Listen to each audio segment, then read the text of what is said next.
So today we're going to talk about adrenal health. I have a PowerPoint presentation for this one. So I want to I'll bring that up onto the screen so we can first talk through, I'll give you kind of the breakdown of what we're doing today. We're going to talk through adrenal glands, how they respond to stress, and then what we can do to support them, both nutritionally and then through herbs and also through lifestyle approaches as well. So let me go ahead and we're going to first talk about the stress response. Can you see me as well, or just the screen? You can see me. Okay, good. So I can make gestures. That's yeah. So the stress response, what a stress response really is something that our bodies do to try to help us survive situations. And when we can think about our ancestors and the kind of situations that they were trying to survive, they're very different from our sort of survival situations.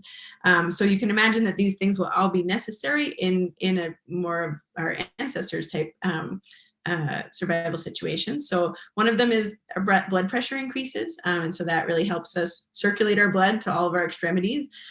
Sugar gets liberated from cells and goes into the bloodstream, right? So again, it's like that fuel is ready to go. We're ready to run. We're ready to hunt. We're ready to do all kinds of things. Heart rate increases. So that's where when people often feel stressed, they can feel a pounding in their heart. And sometimes people even feel like a pressure in their chest.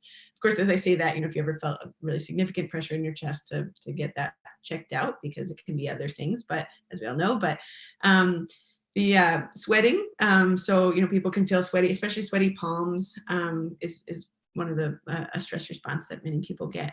And then difficulty with memory and focus. There's a way that a stress response can make us hyper focused on the moment and anything that's moving in the moment and changing, but it can be really hard to access more remote memories. So more of that sort of bigger cognitive work is hard to do in these once the stress response is really activated, partially because, again, that the shift that happens physiologically is really designed for us to be able to respond very quickly to things that are happening in the moment if we're in a survival situation.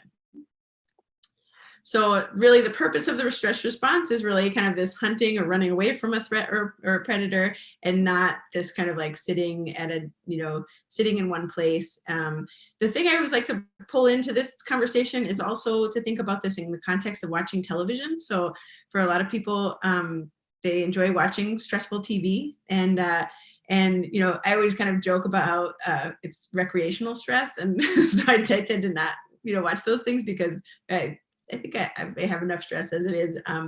But what's really important about thinking about that is that if you're sitting on the couch and watching a stressful TV show, say an action movie or something that is a show that makes you feel stressed, and you're not moving, you're having all of these things happen, but you're not sort of using the effect. So for example, you're having your blood sugar come out into your bloodstream, and instead of burning it, so if you were walking on a treadmill or using a stationary bike, you'd be using that blood sugar that goes out into your bloodstream. But if you are not doing those things, that blood sugar goes out into your bloodstream and then lands right on your belly. And so that classic sort of abdominal weight gain is often from not completely from, but one of the contributing factors can be that the stress is happening, but no outlet for that blood sugar, so it just gets deposited. And then we're going to just review cortisol really quickly. Not really quickly, I'll sort of explain it. There's a lot of more nuance to cortisol than what we'll go into today, but I just want to give you a general overview of it. And I'm sure that we're going to revisit it a lot of times from here on out. Go ahead. So what do you do if you're enjoying like a series? Yep, we'll get to that. What do you do? Yeah, we're going to get around to right now. Okay. Describing things. We'll come around to that at the end. Okay. So cortisol is a hormone that gives us the oomph, the get up and go, and it is a very helpful hormone in times of stress to give us really kind of that feeling of courage. There's one Kelly McGonigal, who I'll mention later. She calls it the biology of courage, and in terms of this milieu that happens as a stress response.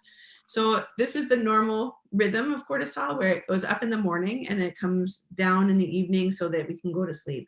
What happens is when people are experiencing stress, say, if they are experiencing it in the afternoon or the evening, this circadian rhythm can get disrupted.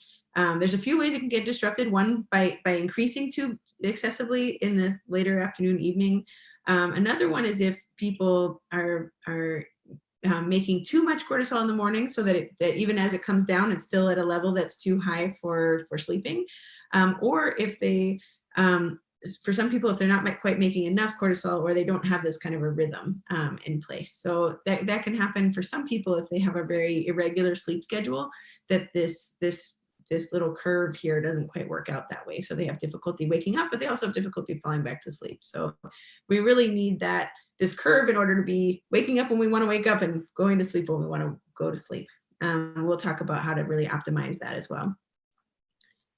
So symptoms of high cortisol can be difficulty sleeping with mind racing. That can be from high epinephrine and norepinephrine as well, which can happen from low cortisol, but that's like kind of another layer of nuance there that we don't need to go too far down. But really, if people are having that sort of feeling, especially around bedtime, that they have trouble getting to bed, or once they get to bed, they're just sort of lying there awake and with feeling wide awake. Another thing is easily irritated. So a lot of times when I support people's cortisol systems, one of the things I tell them is if you start to get into lines and you're really frustrated with the person in front of you, or you're kind of like, how long is this going to take? You start to have lots of thoughts like that, or sort of rage driving, really to let me know about it, because sometimes that can mean that the cortisol level is a little bit too high. High blood sugar and sugar cravings. So a lot of times, because of the way that it brings that blood sugar into the bloodstream, can increase your blood sugar, but also cortisol itself can make you crave sugar because of the way that, again, it's designed to help us survive situations. What you'd want to do in a situation where you're being chased is if you had the opportunity to eat a food that was easy to get the fuel out of, you would want to do it, right? So your body gives you cues to eat the foods that are the most calorie dense and the most sugary, because sugar is one of the fastest fuels we can get, right? So especially the kind of refined sugar products that are available. If you want to think about this in the context of your own personal experience in your body, if you've ever had to take prednisone is a synthetic form of cortisol. So if you can imagine, remember how you felt when you were taking prednisone, that is what the symptoms of high cortisol are, because that's basically a medically induced high cortisol level, more or less. And a lot of people, when they're on prednisone, crave carbohydrates like there's no tomorrow. High blood pressure, so it can increase your blood pressure if you have a consistently high cortisol level. For some people, it decreases libido or erectile dysfunction. Again, we can kind of think about this in the context of survival and say, okay, yeah, this is not, if there is a stressful situation, we're not looking to stop and have sexual activity. So for some people, that really affects them. And sometimes that's really the first thing that they notice. Poor memory and concentration. So when people are sort of constantly feeling, if someone tells me that they're constantly feeling pretty overwhelmed, but they have to get all these things done, but whenever they sit down to get the things done, they really can't. One of the things that's on the list of things I'm thinking about is high cortisol. Anxiety or lack of enthusiasm. So that kind of general sort of feeling that overwhelmed, anxious feeling about the world, and really it's hard for anything to be enjoyable or to feel really excited about anything, because there's sort of this like layer of anxiety and overwhelm there. Abdominal weight gain is another big one. And often we see some what they call wasting, but really means sort of muscle loss in the extremities. If this is severe, especially in a disease state, which is called Cushing's, and then also the deposition of weight around the abdomen. And then symptoms of low cortisol. So this is in traditional or conventional medicine, there's two disease states that these are associated with. So there's Cushing's is too high cortisol and Addison's is too low cortisol. When we're looking from a natural medicine perspective, we think about the functional levels of cortisol. So it doesn't have to be these extreme disease states for us to think about how to support cortisol levels. So low cortisol can look like fatigue, especially in the morning, that really difficulty getting up and out of bed. Sugar and salt cravings, especially more salt cravings, because cortisol is an important hormone for holding on to salt, and so people will end up craving salt more. that kind of dragging through the day. Again, this can be caused by many things. So it's not the only thing we want to think about, but again, if people tell me that they're dragging themselves through the day, on my list, one of them is low cortisol. Also, thinking about thyroid. I'm also thinking about their digestion, thinking about their blood sugar, all the things. So just one of the things that would make someone feel like they're dragging through the day. Also a sort of a little hallmark one is that they feel better when they're exercising or drink a lot of coffee, but then that doesn't last long. So they get, a little lift for 15, 20 minutes after they have a good workout, and then they go back to feeling like they're dragging. And then also that they easily fall asleep any time of day. And that's partially because, going back to this graph, they're already at the levels that we see at midnight, in the morning. And so they feel like it must be, their body on some level feels like it must be bedtime, but it's actually still the morning. So any questions about all of that in terms of cortisol and high and low and how cortisol works? I kind of feel like I have both. Right. That happens a lot. And that is actually something that happens where, you might have overproduction that then leads to underproduction on a different day. So that absolutely is something that we see. And there's a certain kind of lab we can do where it tests your cortisol multiple times a day. And I've seen it where, people have, really low in the morning and then high in the afternoon and really low again, in the evening, and just sort of, it can, really fluctuate quite a bit as well. So what can we do to improve our cortisol modulation? So we're going to talk about food. We're going to talk about relaxation and good sleep. And we're also going to talk about things like meditation practices. So nutrition. Avoiding sugary foods and baked goods. There's, here we have another reason why those are good things to avoid. And I put the word all in here, but I think that I want to sort of take that word out, actually, because what I find is that, whenever we make these really strict rules, very often what results from that is that when we do open the door to a sugary food, say like at a birthday party or something like that, it's very easy to become an all or nothing kind of a thing. So it's like, oh, well, I ate that piece of cake. Well, I might as well have X, Y, and Z also. And so I always think about, just really the is it worth it test of first of all, is this a food I enjoy enough that it's worth, sort of having it be my sugary food of the week, or however you do that. And also, is it worth it for, whatever your particular symptoms are after eating sugary foods? Is it worth it to feel that way after you eat it? And I feel like that's a lot more of a good sort of like connected with your own self sort of approach, rather than I can't eat any sugary foods, because that tends to backfire for people. So omega-3s are really, anti-inflammatory, but they also modulate cortisol. So, and you can get those from things like salmon, walnuts, flax seeds. The fish forms are a little bit easier to absorb and to use, but also the plant forms are wonderful as well. An important one is avoiding over hunger. So whenever we have low blood sugar from not eating for a long time, we produce a bunch of cortisol in response to that, because that's where our body actually, using that cortisol effect of pulling the sugar into the bloodstream to protect our heart and our brains and all of our tissues that would really have a hard time if our blood sugar was to drop too low. The whole foods diet with 5 to 6 cups of vegetables per day and healthy fats is another. Really, that's because of the way that helps to regulate our blood sugar, so it pulls on that cortisol system less. So, and also because those foods are so nutritious as well. B vitamins, nutritional yeast and leafy greens are great, ways to get some B vitamins. So nutritional yeast is it's found in most grocery stores. It's kind of like a yellowish color, and a lot of Bragg's is like a common type of, or what am I looking for? The brand of the nutritional yeast. And it's really great. It has a lot of, good B12, B6, and it makes things taste good. It kind of is a nice, like, it almost feels like cheese in a lot of different scenarios. My warning on that one is that for some people, it makes them have very smelly gas. So try it first in a situation where that won't be a problem. So you're all alone, or outside, I don't know.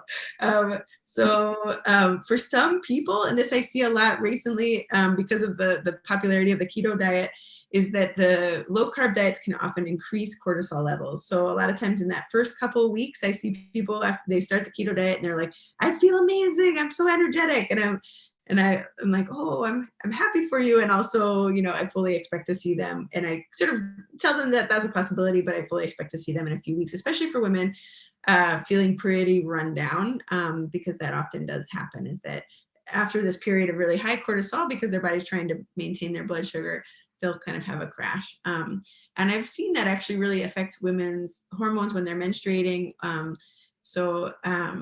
particularly, it's more noticeable when they're menstruating, but I think it wouldn't be too far of a leap to say that it also affects women's hormones when they're not menstruating as well, because your body will actually take hormones to make more cortisol, because it sort of prioritizes cortisol. So it'll take, especially it steals progesterone specifically. So it can be a cause of heavier periods and things like that if people are sort of, for whatever reason, having high cortisol, because their body will steal from progesterone to make more cortisol, and in a way of preferring, let's see, there you go. So these are just pictures of those things. This is this pyramid I like over here, because it really focuses more on like the fruits and vegetables. So when you look at a regular pyramid, a lot of times it has the grains as being the base there, but really fruits and vegetables should be the vast majority of the base there. I'm just going to finish talking about this pyramid, and then we can kind of come back to questions. And then fish and seafood, I like that has its own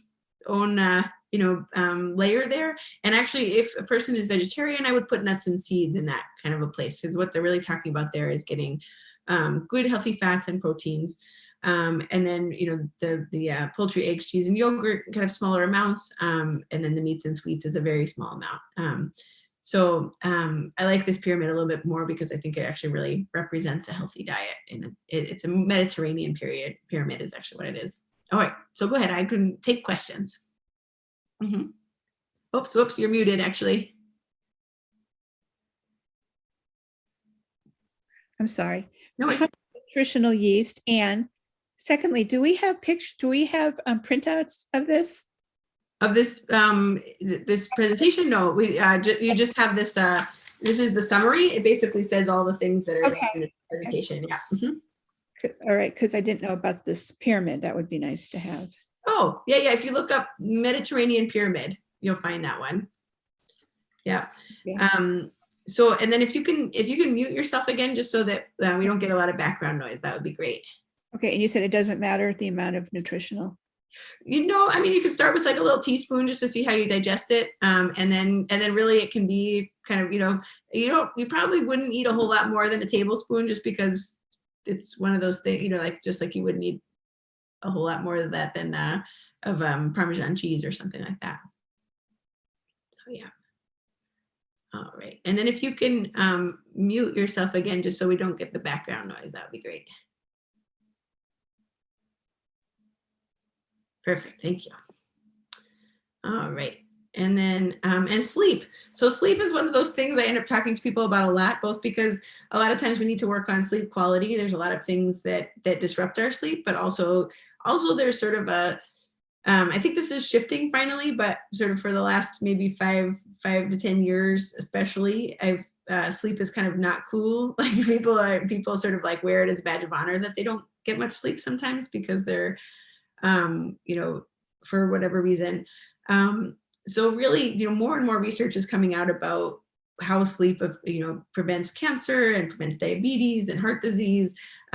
This is another scenario where sleep is very important. The best way to think about it is that your adrenal glands, which are the ones that make cortisol, sort of recharge while you're sleeping. So that's where they sort of build back up the cortisol levels to wake you up in the morning. But also the other thing is that there's this opposite hormone called DHEA that helps to give more minerals to your bones and sort of does a lot of the opposite activities that the cortisol does. So it's sort of a recharge and a balancing effect of what cortisol is doing during the day. It's really important, for sleep. One of the most important things in terms of cortisol production, as well as in terms of quality of sleep, is really to watch out for lights in the bedroom. I often counsel people to use a red night light instead of especially if they're getting up to go to the bathroom, because any kind of white light is going to cause a wakefulness, and it stimulates their pineal gland to not make melatonin, and then it also sort of triggers the whole cortisol response. So red lights at night are really the best, and pink is fine. Even an orangey one is okay, but the closer to red you can get is better. Okay, and for some people, even wearing a sleep mask is nice because it really blocks out any ambient light as well. All right, so specifically activities that have been shown to decrease stress hormones, meditation or prayer, even 10 minutes a day, can actually make quite a big difference. And there's a few studies showing that it does directly reduce stress hormones. We have so many studies showing that meditation reduces, so many markers of heart rate variability and everything else, and stress hormones amongst those. Playing with pets, that's why I put this cutie little guy here, is because we don't need a study to tell us that, but the study has been done. that actually somebody was telling me at one point, was like, why don't we even have dogs anymore? Like, they used to be necessary for survival, to protect us from things and all that. And I said, wait a second, actually they're necessary for our survival in a whole different way now, because what are the things they do? They lower blood pressure, they get us out exercising, they lower cortisol. Like, they're still helping us survive, but in a whole different way than they ever did before. Laughing actually very specifically lowers cortisol, and connecting with friends or community is another thing that has been shown to decrease cortisol levels. And exercise, I always joke that my talks always the punchline is always vegetables and exercise, but one thing, so in terms of how do we deal with when we're watching something stressful or doing something stressful? If we can be doing something that moves our body, that some kind of exercise. So say you have a TV show that you really love that's actually quite stressful. If you get yourself on the treadmill while you're watching it, go for it, totally fine. Because then what's going to happen is that blood sugar will get released, but then you'll be burning it at the same time. Or your muscles will be using it, is what I should say. If you don't use it at that time, then is when it gets deposited as abdominal fat. So also stress, the exercise itself helps to modulate our cortisol levels, so they never get too high and they never get too low. So the daily walking has been shown to be really the best medicine for modulating cortisol levels. Particularly, I noticed for women around menopause that daily walking can make quite a big difference in their symptoms, and a lot of their symptoms can be really greatly affected by cortisol, specifically hot flashes and mood changes and things like that. So and of course, physical activity at the same time releases endorphins and dopamine, which actually those two make you feel less stressed if you encounter another stressful event later on down the road. So if you really have a lot of endorphins and dopamine going, you might have something happen that would normally be stressful, that you'll just be like, okay, like somebody cuts you off and you're like, oh, they must be in a hurry, versus like, I can't believe they did that. So that's where it has another kind of more lasting effect as well. So then herbs, you'll see on the handout, I went into greater detail about the herbs that I like to use. So I'm just going to kind of focus on the ones that are my favorites. So rhodiola is a one that I use quite a bit, and that one's nice because it's really a modulator of the stress hormones. So it makes it so that your cortisol never gets too high or too low. It also helps to increase those endorphins as well. I use that one for people who are kind of talking about feeling a lot of overwhelm, or like the world just kind of feels like it's sort of a rocky ocean. It's when things just feel a little bit chaotic, and it's really hard to get kind of your head above water and see where things are going, or to prioritize things. And partially you can hear in that, like some of the reverberations of the things that I listed as being symptoms of high cortisol, because that is one of the things that we use rhodiola to treat, is high cortisol. It helps to just sort of modulate it. It does have a slight antidepressant effect because it has a very, very gentle, mild monoamine oxidase inhibition quality to it, which is similar to a very old class of antidepressants that used to be used. It also has been shown to increase cognitive performance and focus as well. So the ways I like to, for the purposes of this context, we're going to just talk about teas because I don't want to sort of be prescribing things when without sort of knowing a person's own medical history. So, but teas are generally, pretty safe and good as long as you're not drinking like 4 or 5 cups a day. But, if you have a couple cups here and there of these teas, that it's lovely. So the teas that I like with rhodiola are the Ticino, lion's mane, and rhodiola. It tastes a little funny, but it's lovely because lion's mane is also very good for memory and focus. And then there's a Celebration Herbals rhodiola tea. It's available at Herbwise in Westerly and Fiddleheads in New London. So that's just a plain rhodiola tea. The next one is Eleuthero. So Eleuthero, I think about it, Eleuthero specifically, in its use is like people who are running, oh, go ahead. I just want to share my experience briefly with rhodiola. Remember, I couldn't, I had to stop taking it because my heart sped up. Yep. Much. So don't buy a lot of it the first time. Totally. That's a good point. Expensive. Right, so, definitely. Yeah, you might want to just try it. Yep. And that is there, rodeo is one of those ones that it's very rare that people have side effects to them, but like any herb, especially in a capsule kind of dose strength, it can absolutely have side effects. And it's such an important thing for us all to keep in mind is that people often think of like, oh, herbs, they're not, they're safe. I can just go take them. And it is really important to be cautious about that because some of them can, have side effects. And yeah, absolutely. So Eleuthero is one I think about when people are, doing the equivalent of running a marathon in their lives. So that's, when we have these long-term stressors, say care for an ailing parent or child rearing or, these kinds of things that really are kind of the long haul kind of things. And so Eleuthero is really a stamina herb. So it's also great for stamina if you are training for an endurance athletic event, because it does actually specifically helps you you take in and use oxygen better, and it has been shown to improve stamina and recovery periods as well. So yeah, Eleuthero is great. I use it a lot for mononucleosis, Epstein-Barr virus. It's a great one for supporting people in recovering from that virus. Again, not in a capsule form unless you're under a doctor's care. The improves mental function under prolonged stress.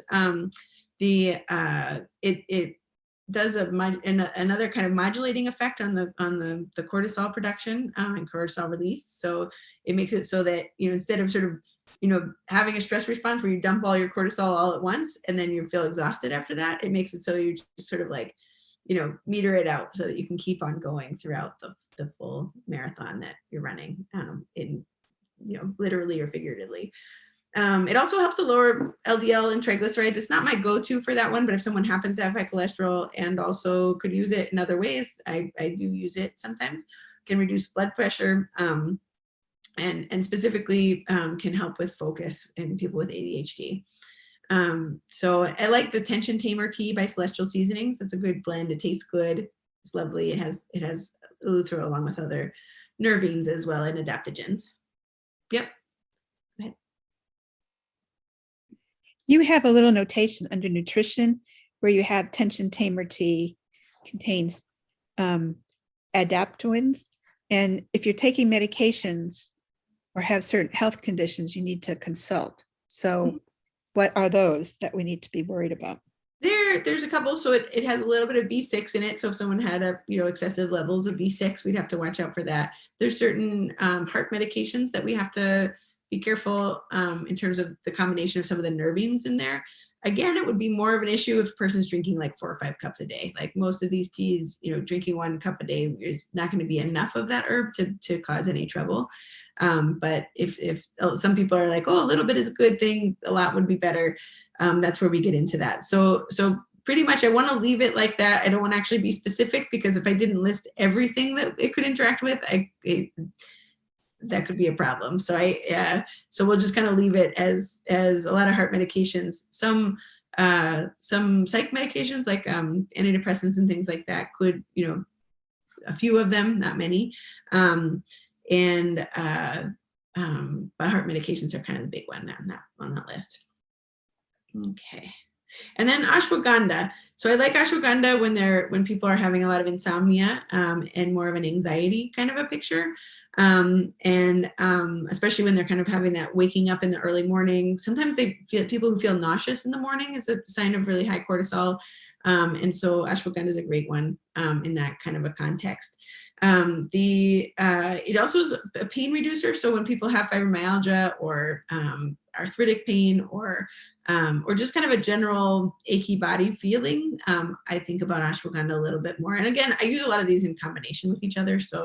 But those are the kind of things that make me think about ashwagandha specifically. It does have a little bit of an anti-cancer effect. Because of its iron content, we don't like to use it in people who have hemochromatosis, which is an iron. If you don't know what that means, it means you don't have it. So don't worry about it. But it's basically an iron storage issue. Also too, like people who are kind of that sort of tense muscles, tendency towards headache from muscle tension. Ashwagandha is also excellent for folks who fit that picture. I've seen it really reduce hot flashes in people who are perimenopausal or menopausal, and stress is a major trigger for their hot flashes. So, and that one, there's Organic India has a Tulsi and ashwagandha tea, which is lovely. And then Celebrations Herbals. Again, Celebrations Herbal is great for those kind of simple teas, simple meaning 1 herb teas. So that's really a good one. All right. So just kind of, these are some studies here. If anybody wants these studies, I can send the links there. The sort of looking at the cortisol response to hypoglycemia when I was talking about the low carb diet, I put that in there because some people are really super into low carb diets and they get mad when I say that it can mess with your cortisol. So that's why that's there. And then this study that's fun to look at of like how time with dogs can improve your stress hormone picture. I want to be part of that study like forever, is just to pet a dog and see what happens. This is that crossover study. I believe I actually mentioned that in an earlier class about this crossover study about people's food choices after sleep deprivation and then after not having sleep deprivation. And a crossover study means that they have 2 groups, and then in the middle of the study they flip them. So we know that it's not about the individuals in the group, it's about their circumstances. So that means that for one part of the study, that group A is under sleep deprivation and group B isn't, and the other part of the study, group B is under sleep deprivation and group A isn't. And then they can really compare those people to themselves as they're doing the crossover, as opposed to most studies when we're looking at sort of longer term effects, we can't really do a crossover study quite as well. So here's another really interesting sort of directional, is that there's some studies that have come out, and there's specifically I think it's written here, the TED Talk, How to Make Stress Your Friend by Kelly McGonigal. She talks about this. That's a great TED Talk. And one of the points that she's making is about this issue around when we think of stress as being bad for us, it actually is worse for us. So being stressed about being stressed is bad. So now we can be being stressed about being stressed about being stressed. is one of the tricky sort of like, rabbit holes that can happen there. So really, here what I love about Kelly McGonigal's TED Talk, and definitely worth a watch if you're interested, is she actually does a lot of great work about like willpower. She calls it willpower, but she's actually talking about something else. But But she talks about how, really thinking about stress hormones as the biology of courage allows us to sort of call upon them when they're helpful, and then also to be done with them when they're not helpful. So it sort of gives us a more, a way of thinking about stress and dealing with stress that sort of uses the benefits of those stress hormones, but also kind of by not persisting in the stress, we don't kind of also create more of those stress hormones that are unnecessary and not as helpful at that point. And then let's see. So here's let's not be stressed about being stressed. Just knowing that stress is a normal part of life. I mean, really, even there's good stressors, like moving, or, a child or a grandchild being born, or, all of these wonderful things that are actually, really stress is change. Humans' response to change is stress, which is, not a bad thing, but it's also, again, it's like that mobilization of that courage, of that ability to adapt and to face scary things. And change always involves something that's a little bit, anything that's unknown is a little bit scary, and so our stress response is very appropriate. And also it's more of a matter of is how much we, and that's one of the things I love about meditation is that it really allows for a person to kind of practice in a way, like have a practice around how close they are to the stressors of life, whether they're witnessing the stressors or they're witnessing themselves within those stressors, which gives them a little bit more of a, some people in this room might be able to speak to this better than me, but gives them a little bit more of a buffer, so that they're not on the major roller coaster.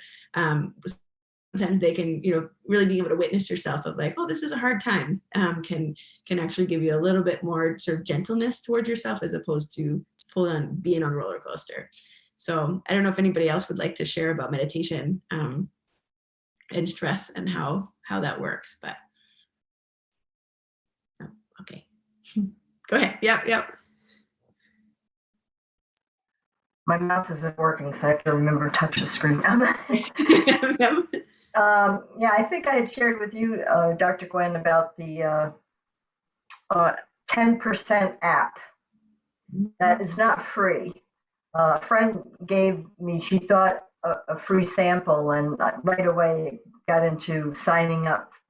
It's a subscription, but it amounted to, it was $80 for a year, and I have access to all kinds of short meditations, guided meditations that have sometimes there's an education component, and then there's the meditation part.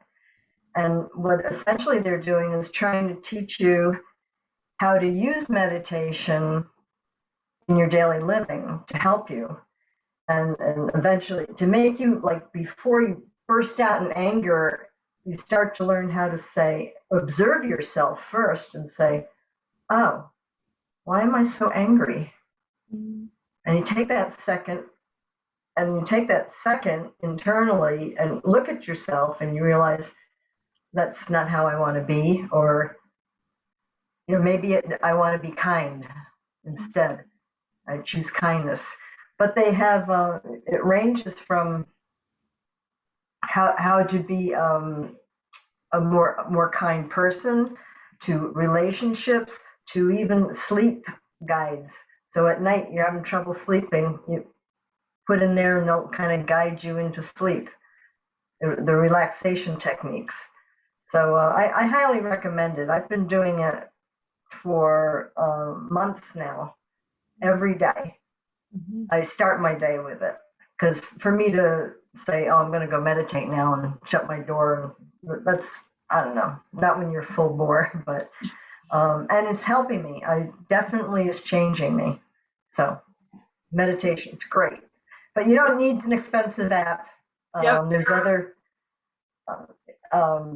techniques of just sitting there and saying ahem, ahem, ahem, ahem over again. Just slow and deep breathing, and I'd be glad to talk to anybody offline about meditation. So Thank you, thank you. You know, that actually might be something to do as like as an activity, you know, on the activity calendar too, is to do some meditations together. Is thank you for sharing. I really appreciate it. You're actually the person I was thinking of when I said, is anybody in the room? We could do a group cleaning. There you go. Oh, that'd be perfect. That'd be wonderful. Let's do that. Absolutely. Let's do that. I love it. Love it. Love it. Okay. That app is wonderful. I checked it out because you mentioned it, and I hadn't looked at it in a few years, and it's really gotten pretty wonderful. I mean, pretty great. They have all kinds of wonderful guest speakers, and actually, one of the things I noticed was Kelly McGonigal is one of the people they have doing a series on there. So the same person that I was talking about in terms of like willpower and also the stress response type of a thing. And I will say, you know, just in the office, it's remarkable when people are meditating, you know, like they, you know, when somebody has started a meditation practice and, you know, say between 3 months, I haven't seen them, and then they walk in the office, I'm like, oh, hey, what's different? You know, like it's one of the more profound things I've ever seen in terms of helping people shift into like a healthier life. And in that same kind of way that we get to say, to choose, like, hey, do I need to respond in this kind of anger? Like, what's going on? Why am I feeling this anger? And sometimes it's really like, oh, I'm actually hungry, or I'm tired, or, you know, I'm lonely, or I'm, you know, upset about something or sad about something. We can actually do that also, you know, with like, hey, why am I not letting myself have time for exercise? You know, why am I prioritizing, you know, this pile of papers, you know, over like something I know I really need right now, which is to get outside and go for a walk. And I feel like that level of mindfulness, or that level of ability to pause and sort of ask the question, it has ramifications in every direction, relationships and health and sleep, and yeah, pretty much I can't think of anything it doesn't affect positively. So there are some great, there are some other free apps out there. Stop, Breathe, and Think. I think I just found out that they closed up, but they kind of ended up, Shine is one that they sort of combined with a little bit. So I think that Stop, Breathe, and Think is on this web and on this thing, but it was only yesterday actually that they just closed up. So I just found that out yesterday.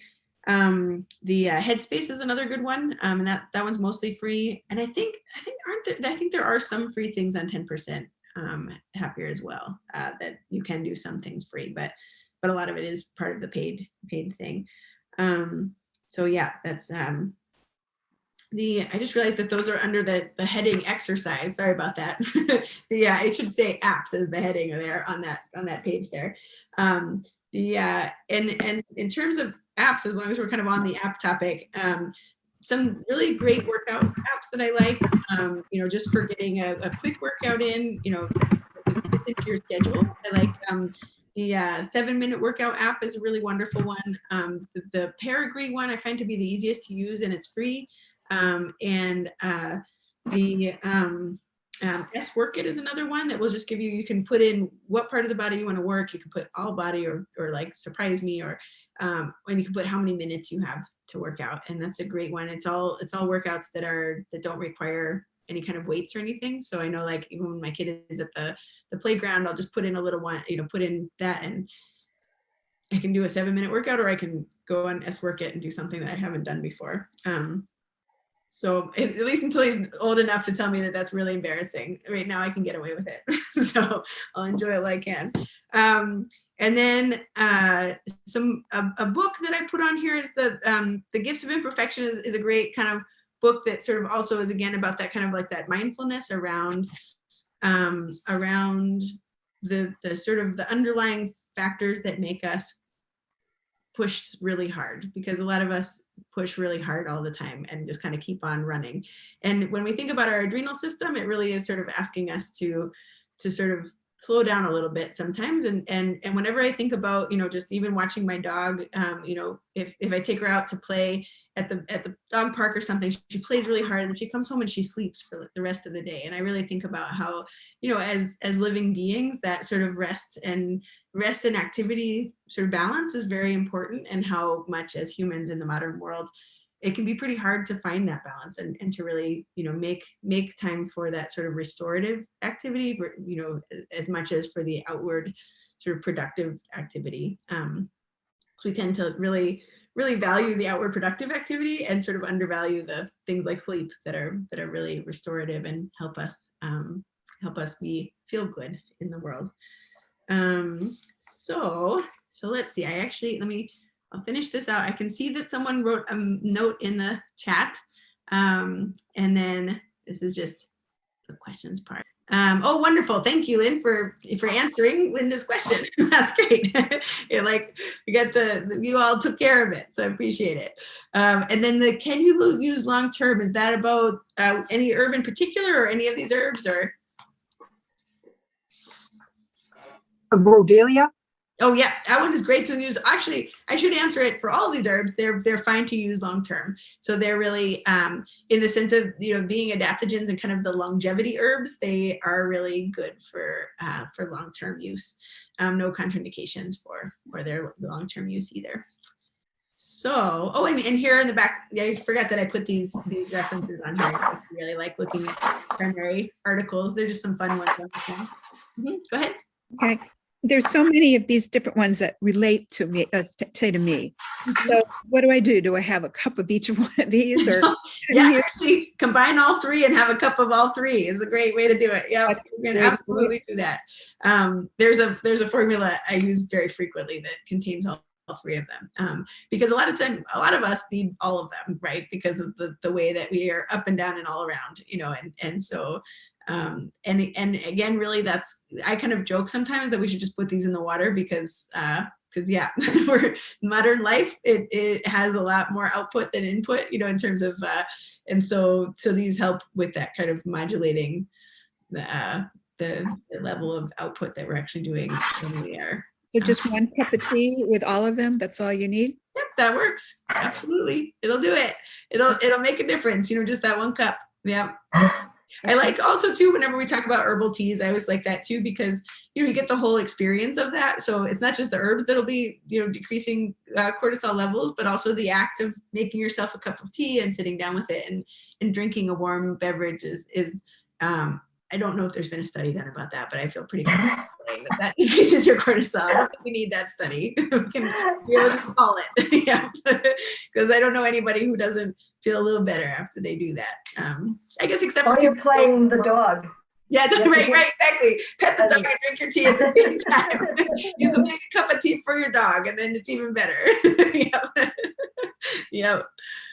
And one other question: the organic Indian Tulsi. Mm-hmm. I picked up a couple of them that had something else in it. If it's, I think I can't, and I went looking and I couldn't find the box. Yeah. Is it okay if it's combined in something else? Absolutely, yeah. A lot of them will contain things like holy basil is another great one. Schisandra is another one that shows up in a lot of the adaptogen teas. Those are really good too. The one that we have to be a little bit cautious about, depending on the person and depending on the whole situation, is licorice. Again, really, if you're drinking 4 or 5 cups a day, that's really where it gets an issue, because licorice can shift the sodium potassium balance, and also occasionally can interact with certain medications. And so anyway, licorice does show up in some teas, and if you see it there, just add that to the maybe don't drink 4 or 5 cups of this a day, and you'll be good to go. Usually when it is listed on it, it's just usually it's a minuscule amount anyway, because it's mostly there to add a little bit of a sweet flavor to the tea. Yeah. Now, does it matter if we get the loose herbs or in tea bags? Either way is totally fine. I notice that sometimes getting the tea bags just makes it easier, so it's more likely to happen. I've been known to stock my cupboard full of loose herbs, and my husband is like, "What are all these doing here?" Because it's been a year. Because just the whole that addition of putting it into the little tea ball and everything. I probably shouldn't admit that sometimes, yeah. I mean, but it's just that we're all human. It's it's a lot easier to grab a tea bag and keep going than it is to take a tea ball. So can I ask you one more question about a tea bag? When you look at the directions to steep it, and then it says to squeeze it, but you say to reuse them. So are you supposed to squeeze it? Yeah, you can squeeze them and reuse them too. Yeah. So a lot of these you can reuse, 3 or 4 times. pretty much, I can't think of an herb that you can't reuse 3 or 4 times. So you can kind of like, you can squeeze it, but the risk is that you would like break it as you squeeze it, I guess is what you're going for there. But you also, you can put it aside as well. But the squeezing it especially is important for the root herbs. So if you have anything like the throat coat or the breathe easy that has like the marshmallow root or the slippery elm, those ones you especially want to squeeze, because those mucilaginous qualities of those herbs, they don't really come out unless you squeeze it. They can, I guess they do, but just a lot of them don't, because it's kind of the thickness. It's like that mucilagin is like kind of like mucus, sorry, a little graphic, but like it basically is what gives you that throat coat feeling. If you squeeze it, that comes out a little bit more. So those roots are good to squeeze. You said the marshmallow, what was the other one? Slippery elm, another one. Mullein would be another one. Yeah, those are the burdock root. So what you're saying is these teas, if you have them at least once a day, you're doing good. It's better to have them more than once a day? I'm going to stick for this purpose, this kind of public purpose. I'm going to say, once a day is good, just because of I feel comfortable saying that that's safe. But I don't want to, end up in the situation where because there could be, there's very few, but possible contraindications to having more than that. But just the 1 cup, people feel a difference with the 1 cup. All right. So, does anybody else have a question? Because I have one more I want to ask. The nausea in the morning, I sometimes have that. Mm-hmm. So you're saying it's the ashwagandha? I can't even say it. Ashwagandha, yeah. So that can be a good one. Nausea in the morning, the high cortisol is not the only cause of nausea in the morning, so we don't want to assume that, but it would be fine to try ashwagandha and see if that helps. Another cause can be low blood sugar, is another major cause but which, as we just talked about, could be the same thing in some ways, because low blood sugar causes your cortisol to rise. So that might be the mechanism behind the low blood sugar causing the nausea. May have to do with cortisol, but it also has to do with other hormones that get activated when you have low blood sugar as well. But it can also have to do with even with fluid in your ears can make you feel a little bit nauseous, and that can tend to get worse at night because people are exposed more to dust and things like that, so they can get a little bit more congested. Also, they're just not moving around as much, so that congestion can kind of sit there. So there's a lot of different reasons people can have nausea in the morning. Cortisol is one of them. It's definitely one that you can think about, and it wouldn't hurt to try ashwagandha for sure. And you say that, is it good to have a test for cortisol to see, you're under a lot of stress and things? So cortisol is, I always say it's a slippery fish, because it changes so much, right? So it's like, it varies throughout the day, but then it also varies, day to day and week to week. So there's a couple ways we do cortisol testing. One is just to do an AM cortisol, which is where you go to the lab between 7 and 9 a.m. We do a blood test. It tells us what your cortisol level is at that time. I like that one, because it just gives us a ballpark, a general sense of, is it really high or really low? Is it at either extreme level? And that's really the way I think about that, is it's like looking at something through a bathroom mirror or a bathroom window, where it's like you can barely see the outline, but you kind of know that there's a person there. You can't tell who it is or, what they're wearing or anything, but you can just be like, there's kind of a person there. So it's a very rough sort of look. But then the next layer of testing is that we can do this salivary testing that allows you to test multiple times throughout the day. And that gives us another layer of information. What I like about that one is that it also gives us some information about DHEA, which is the other adrenal hormone that nobody talks about, but that is very important especially for bone health. It also, that test will also give us some look at insulin levels throughout the day as well. And it can even, there's one of those tests where you can actually even do a carbohydrate challenge to see, I only do this in people who are not diabetic, but to see what your insulin response is like. So it looks at your insulin pre and post carbohydrate challenge. So that's an interesting set of information. However, whenever I'm ordering tests, I always think to myself, is this going to change the treatment plan? Like, right. It's always fun to have numbers, and they always make tests, these kinds of tests, the send out tests, really pretty, and they're colorful and everything. But does it change the treatment plan?